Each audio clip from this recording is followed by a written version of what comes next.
vloggers! Welcome back to my YouTube channel. Nandito kami ngayon sa Corfocan.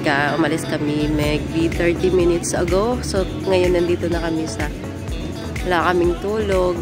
Pero enjoy naman. First time ko dito. Tsaka napakaganda at peaceful na lugar. Ang daming tao. So ipapakita ko sa inyo yung hindi naman kabuuan kasi wala na talaga ako sa mood. Wala na ako sa mood makipag naharubos ang energy ko kasi almost 2 days na akong hindi natulog. So, pero lalaban. Napakita ko sa inyo yung falls tsaka yung ibang magandang view dito.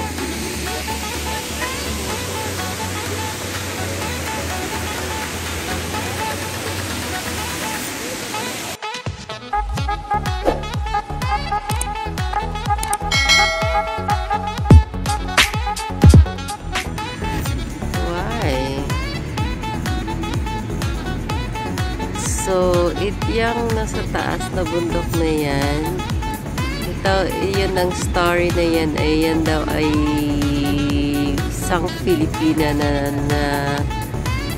nakakapag-asawa ng mayaman.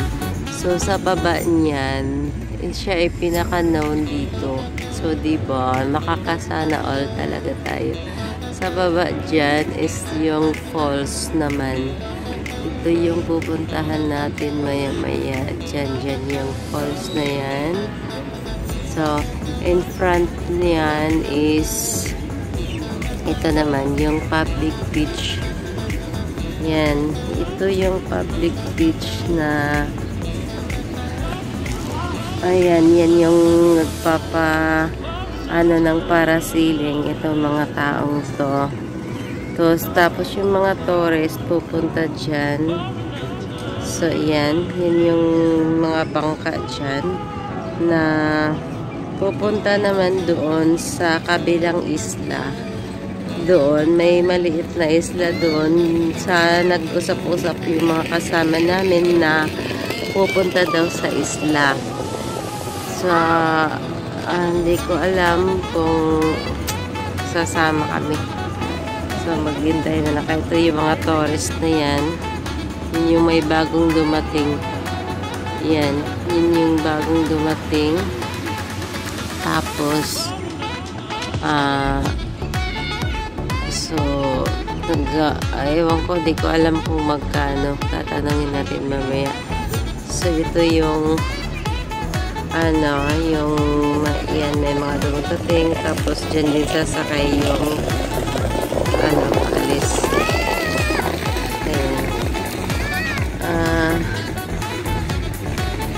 Ito yung di ko alam kung anong ginagawa sa island na yan. So, itong Corfocan na to ngayon is isang tourist spot na. So, makikita natin yan. Siguro mga din to, mga tourista din tong mga ito. So, ito yung mga kasama ko. Uy, nasaan na? Ayan. Naka-table na yung mga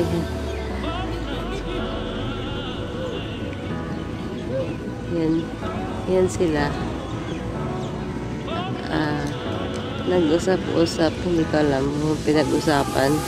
Binaba ulit yung mga pagkain namin kasi hindi pa kami nagagahan. Kumain naman sila pero ako kasi nasanay akong hindi nakain. So, puntahan muna natin first yung falls. So, tara. So, ito yung sinasabi ko sa inyo. Sa taas. Yan. Mamaya makikita nyo. So, pupunta tayo muna sa falls.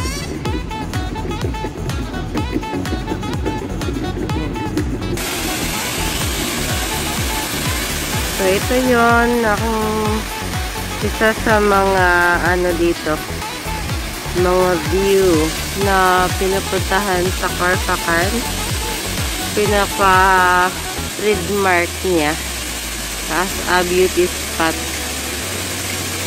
So, sa taas niyan, yung bahay na sinasabi ko, hindi tuloy makita. Yung karsada, ginagawa pa. Sana all talaga. So, ayun.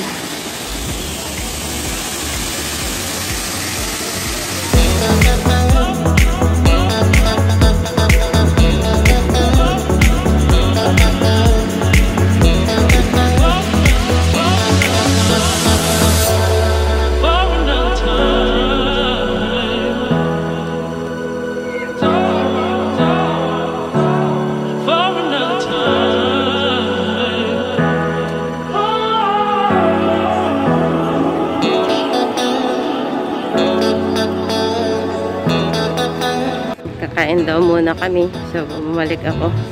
Makikain na naman ako. Bye muna.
Ayan, balik.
Pala yung bahay na sinasabi nilang controversial, yung Filipina yung may-ari. So, kung sabi nila, bahay daw ito ni Milian Marquez. So, nakapag-asawa daw dito ng mayamang Emirate. Nakapagbahay dyan. So, makikita siya dyan sa ngayon. Lahat ng mga Filipino na pumupunta dito, sinasabi na lagi lang sinasabi na may-ari na ng Filipina. So, lately ko lang nalaman na kay Melanie Marquez daw pala yung bahay na yan. Sana all.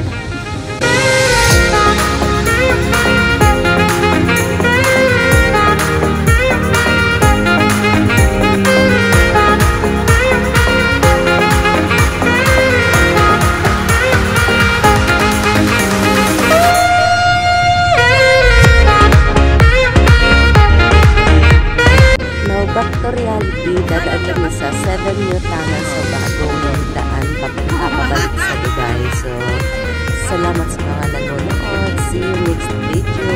Bye!